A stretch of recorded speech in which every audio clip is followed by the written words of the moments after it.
Hello everyone. Once again, I welcome you on my YouTube channel English with Razveer. Friends, if you haven't subscribed the channel, please subscribe it and remain updated of the upcoming videos uploaded from here. Friends, in today's lecture, we are going to discuss the fifth poem of 12th class, and that is A Roadside Stand. Friends, poem पढ़ने से पहले we must know about Robert Frost. Robert Frost के बारे में भी हमें थोड़ा बहुत पता होना चाहिए.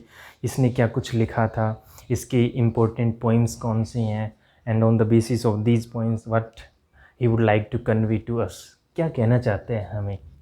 तो उनके बारे में हम थोड़ा सा पढ़ेंगे, या यूँ समझे कि हम रॉबर्ट फ्रॉस्ट के बारे में ही कुछ जानने की कोशिश करेंगे कि कैसी उनकी पर्सनैलिटी थी and how he influenced the world, modern world you can call. Robert Frost, उसका पूरा नाम है Robert Lee Frost. As I have written here, Robert Frost was born in March 1874 and he died in Jan 1963. आप ये कह सकते हैं कि ये जो रॉबर्ट फ्रॉस्ट है ये अमेरिका के मॉडर्न पोइट्स में से, और आप ये कहें तो ज़्यादा अप्रोप्रिएट होगा, he is one of the most acclaimed poets of United states. United states के जो पॉपुलर पोइट्स हुए हैं, मॉडर्न पॉपुलर पोइट्स हैं, उनमें से एक है Robert Lee Frost. Robert Lee Frost का जन्म है वो 1874 के अंदर सैन फ्रांसिस्को के अंदर हुआ था, 1874 के अंदर, और उनकी डेथ हुई थी 1963 के अंदर. ये तो है इसके बारे में बेसिक चीज़ें वी मस्ट नो. लेकिन इसके अलावा हमें ये पता होना चाहिए कि रॉबर्ट फ्रॉस्ट हैं, ये जब 1911 के अंदर, 1911 के अंदर रॉबर्ट फ्रॉस्ट है, इसने यूनाइटेड स्टेट्स को छोड़ दिया, और यूनाइटेड स्टेट्स को छोड़कर ये आ गए लंदन. और यहाँ पे लंदन में आने के बाद एजरा पाउंड से इनकी दोस्ती हुई.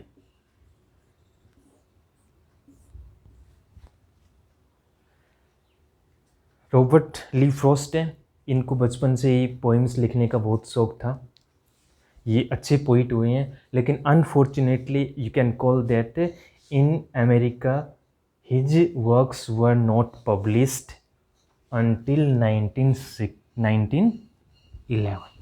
1911 तक उसका कोई वर्क पब्लिश नहीं हुआ अमेरिका के अंदर. और जब वो अमेरिका को छोड़कर लंदन के अंदर आ गई, और लंदन में आने के बाद व्हेन ही बिफ्रेंडेड एजरा पाउंड, जब एजरा पाउंड के साथ इनकी दोस्ती हुई, इसके बाद में इनके वर्क को पब्लिश किया गया लंदन में. और बाद में 1915 में ये वापस यूएस लौट गए, और वहाँ लौटने के बाद इनके वर्क्स पब्लिश भी हुए और पॉपुलर भी हुए. तो आप ये कह सकते हैं कि जो पूरा क्रेडिट है इनकी अचीवमेंट का या उनकी पॉपुलैरिटी का, you can associate that to Ezra Pound. Ezra Pound से आप इसको कनेक्ट कर सकते हैं, क्योंकि एजरा पाउंड की अपनी एक पब्लिशिंग हाउस था, और उसी पब्लिशिंग हाउस के ज़रिए इनके वर्क से उनको पब्लिश किया गया. जब वर्ल्ड के लोगों को पता चला कि how popular this poet is, इसके बाद अमेरिका ने इनकी अचीवमेंट को हाथों हाथ लिया, and his works were published in America, and after that he became popular even in America after London. यानी आप ये कहें कि पहले लंदन में पॉपुलर हुए और आफ्टर दैट अमेरिका के अंदर पहुँचे और वहाँ पे जाके ये पॉपुलर हुए. इनकी पॉपुलैरिटी कितनी है उसका अंदाज़ा इस बात से लगाया जा सकता है, he is the only poet in the world who got 4 times Pulitzer prize. 4 बार इनको पुलित्ज़र प्राइज से नवाजा गया था.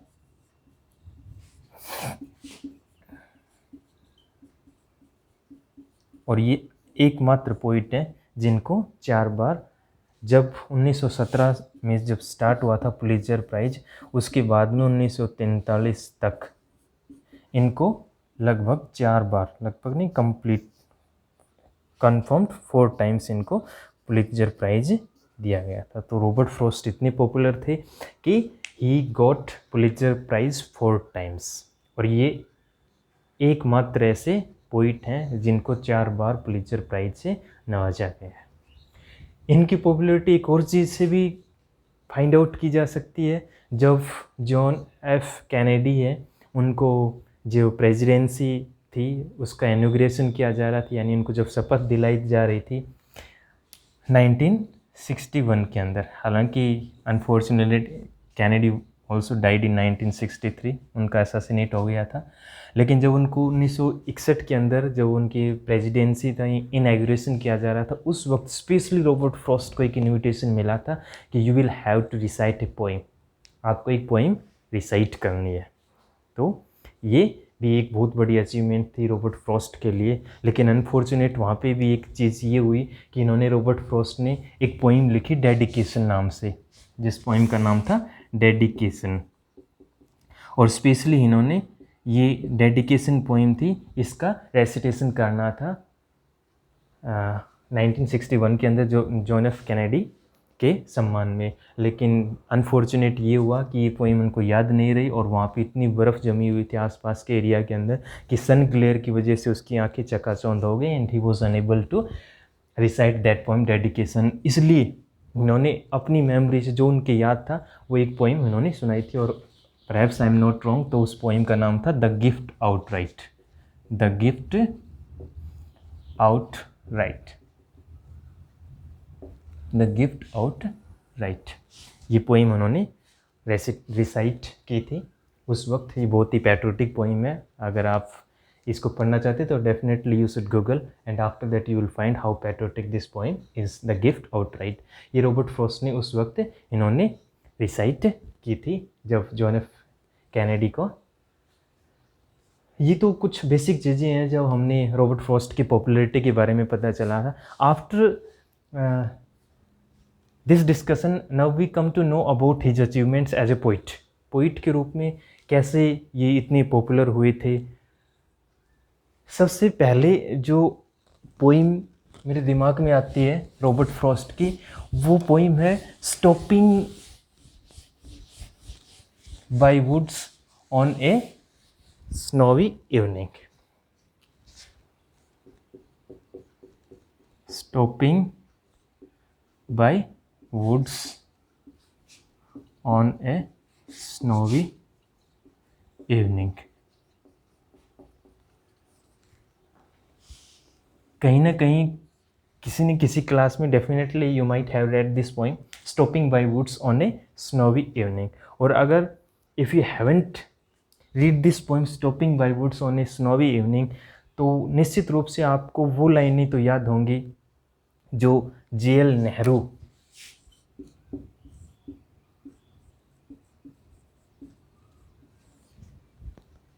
Nehru was the first president, वो फर्स्ट प्रेसिडेंट थे और फर्स्ट प्राइम मिनिस्टर थे इंडिया के जे.एल. नेहरू। वो हमेशा अपनी टेबल के ऊपर एक कोटेशन रखते थे, और उस कोटेशन के बेस के ऊपर मतलब ये अनुमान लगा सकते हैं कि वो डिसाइड करते थे कि क्या सिचुएशन है, कि मुझे रेस्ट करना है या नहीं करना। और वो पोइम जो टेक्स्ट थी वो इसी पोएम की टेक्स्ट थी, stopping by woods on a snowy evening. और वो पोएम की जो लाइनें हैं वो हैं woods are lovely, dark and deep,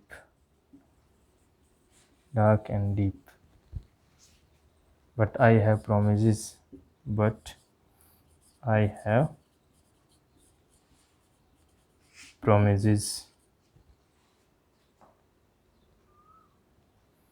and miles to go before I sleep, and miles to go before I sleep. ये जो लाइनें हैं ये अकेले जीएल नेहरू के लिए इंस्पिरेशन का सोर्स नहीं थी। ऐसे जीएल नेहरू जैसे बहुत सारे पीपल हुए हैं, जो बहुत सारे पॉपुलर पर्सनैलिटीज़ हुए हैं, those who were influenced by these lines of Robert Frost, जिसमें इन्होंने कितनी सुंदर तरीके से लिखा था कि woods are lovely dark and deep, इतनी मेटाफर का यूज़ करके कि woods are lovely dark and deep but I have promises and miles to go before I sleep and miles to go, यानी मेरी लाइफ के अंदर बहुत कुछ बाकी है अभी प्राप्त करना, तब जाके मुझे अचीवमेंट मिलेगी, तब जाके मैं सो पाऊँगा। तो ये बहुत अच्छी लाइन है। और अच्छी बात ये है कि जीएल नेहरू हमेशा अपने टेबल के ऊपर ये लाइनें रखते थे, और वो लाइनें किसी और नहीं बल्कि composed by Robert Frost, and these are the lines of this poem, stopping by woods on a snowy evening। तो ये कितनी अच्छी लाइन्स हैं जो रॉबर्ट फ्रॉस्ट की हैं। निश्चित रूप से हमें ये लाइनें बाय हार्ट याद होनी चाहिए, so that we can also get inspirations from such a personality who influenced the whole world। stopping by woods के बाद में रोड नॉट टेकन एक पोइम हुई है, रोड नॉट टेकन,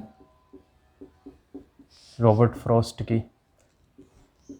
इस पोइम के अंदर भी इन्होंने बहुत अच्छी चीज़ें बताई है, और last line if I am not wrong तो ऐसी थी कि two roads diverged in a wood, two roads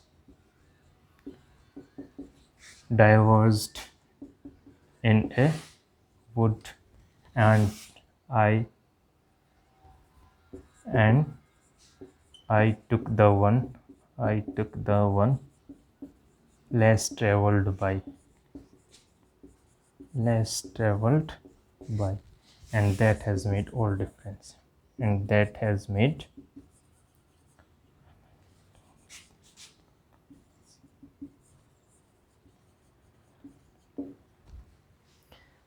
road not taken poem थी। उसके अंदर उन्होंने ये लाइनें लिखी थी जब वो कहता है, शुरुआत करता है कि two roads diverged in yellow would.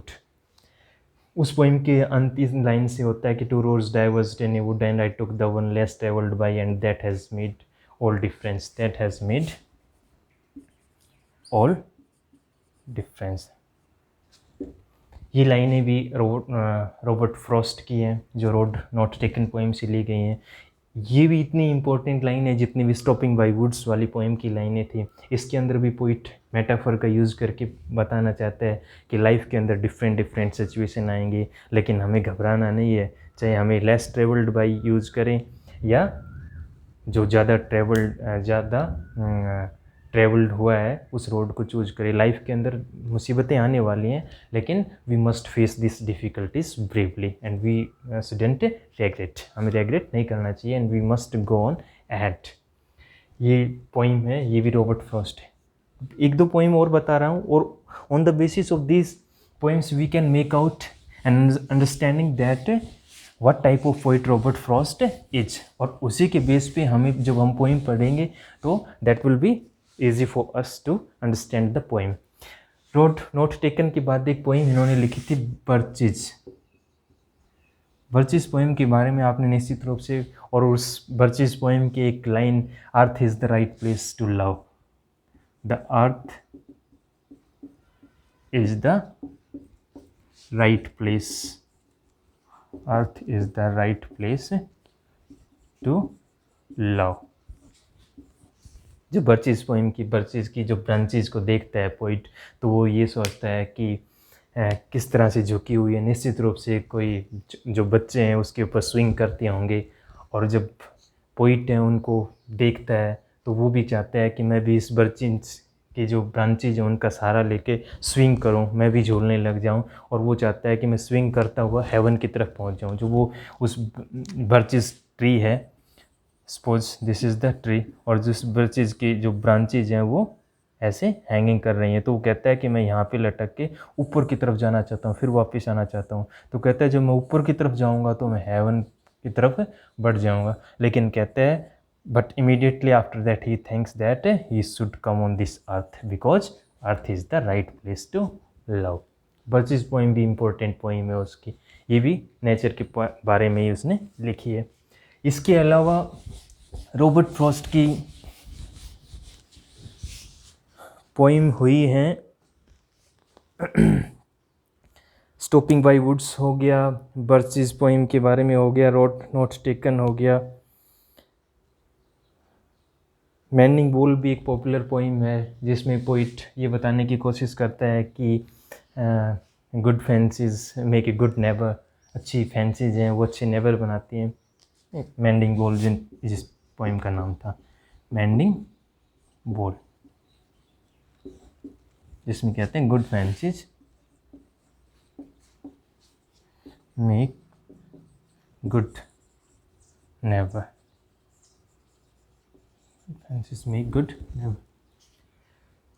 ये 3 और 4 पोइम्स के बारे में हमने पढ़ा और on the basis of these poems we make out that Robert Frost generally writes about people and landscape and thus or hence we can say that he is a modern nature poet। अगर question आता है, question एक बनता है कि he is considered a new England poet new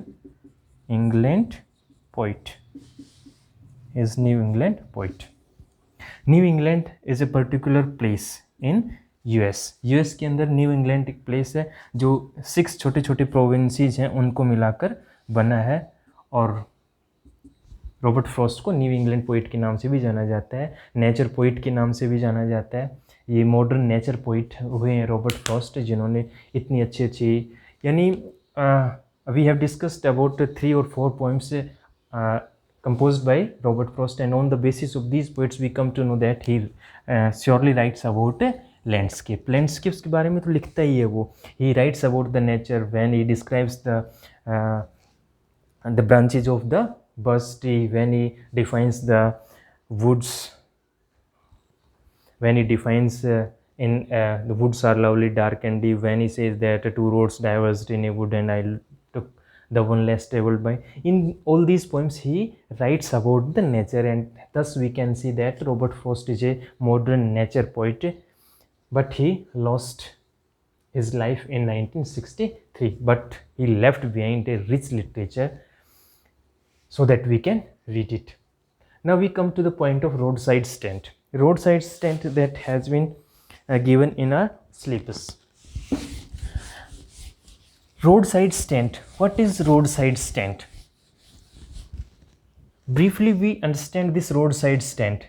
Here is a road. ये एक road है सपोज करो, और यहीं पर रोड का साइड हो जाएगा ये प्लेस, इधर ये जो प्लेस है ये रोड साइड है, या फिर आप ये कहें दैट इज रोड साइड, यानी ये रोड है और ये साइड है, इधर दिस और दैट, ये साइड।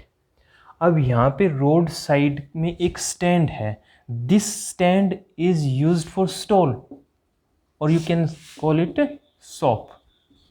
एक दुकान है या स्टॉल है या स्टैंड है। अब वो कहाँ है? रोड के साइड में ही स्टैंड है, यानी आप ये कह सकते हैं कि here is a stand. Suppose this is the stand, this is a shop, this is the shop। तो ये क्या हो गया? स्टैंड हो गया। This is the stand, A road side stand. अब पोइट डिस्क्राइब करता है this road side stand, and with the help of this road side stand, this particular stand, he would like to convey so many things. He conveys landscapes, he conveys the thinking of the people, he conveys the poor and deprived people, he depicts their life, how they are exploited by the people who are rich। means आप ये कह सकते हैं कि poet यहाँ पे haves और haves not के बीच में जो डिफरेंस है, जो कैज़म है, वो दिखा रहा है कि किस तरह से जो अमीर है वो गरीबों का शोषण कर रहे हैं। एंड इस तरह से पोइट क्या चाहता है, ये जो पूरी पोइम है, पूरी की पूरी पोइम है, ये एक प्ली है, एक प्रार्थना, एक याचिका है कि जो रिच पीपल हैं वो इन गरीब लोगों की हेल्प के लिए आगे आए एंड जो जो कैज़म बन चुका है, जो गैप बन चुका है, that gap must be filled up. उसको गैप को फिलअप करना है। किसके बेस पे? जो भी कुछ पैसा आता है, जो कुछ भी धन है, जो मतलब अमीर लोग हैं, जो भी कंट्रीब्यूशन किसी भी टाइप में वो कर सकते हैं अमीर लोगों के प्रति, ताकि वो भी अपनी लाइफ को अपलिफ्ट कर सकें। तो ये कह सकते हैं कि ये जो पोइम है ये पोइट की एक प्ली है, एक याचना है, जो किसके बारे में है? For the simple people of the countryside whose lives have shown no progress up to now. उनकी ज़िंदगी के अंदर अभी तक कोई प्रोग्रेस हुई नहीं है, वो अब आज भी गरीबी की हालात में है। Although they have set up their stand at the road side stand, but unfortunately और ironically you can say that no one stops here. यहाँ पे कोई रुकता ही नहीं है। No one purchase their goods, उनके सामान को भी नहीं खरीदते हैं। And hence the situation of the people who have set up the roadside stand is this, that they are poor. Now poet wants with the help of this poem, और आप ये भी कह सकते हैं कि this is a poem with the depiction of this poem, poet would like to show the reality and poet would like to fill up the chasm that has been made by the haves and the haves not। यानी गरीब और अमीरों के बीच में जो gap बना हुआ है उस गैप को हमें फिलअप करना है। नेक्स्ट लेक्चर के अंदर हम लाइन बाय लाइन इसका एक्सप्लेनेशन पढ़ेंगे और इसका थीम क्या है उसको और डिटेल से जब इस पोइम कंप्लीट हो जाएगी उसके बेस पे हमें पता चलेगा कि इसका रियल थीम क्या है। क्योंकि थीम क्या होता है? What is theme? थीम क्या होता है? When we read any poem and after reading the poem we come to note this is the reality that the poet would like to convey to us. जब हमें ये पता चलेगा कि this is the reality, ये poem है और ये पोइम इसके बारे में है, दैट बिकम्स इट्स थीम, और वही इसका थीम बन जाएगा। और थीम सिर्फ क्या है? पोइट लोगों के बारे में लिखता है, लैंडस्केप्स के बारे में लिखता है, और इस पोइम के अंदर इसने लोगों के बारे में लिखा है। और पीपल कौन से हैं? कंट्री साइड के, the people who lives in villages and who have set up their stand at the road side, but even irony is this, they are still poor, they set up their stand, they sell their things every day, but even then this situation is very deplorable. And the poet would like to convey all these things with the help of this poem. And you can consider that this poem Roadside Stand is a plea for the considerations of the people by the rich people. Rich people है, गरीब आदमी है, वो इनके बारे में कुछ सोचें समझें, and after that they take initiative to help these poor people, and that will become its theme. Thanks. आज के लेक्चर में सिर्फ इतना ही। Next lecture we will learn the poem A road side stands line by line. Thanks.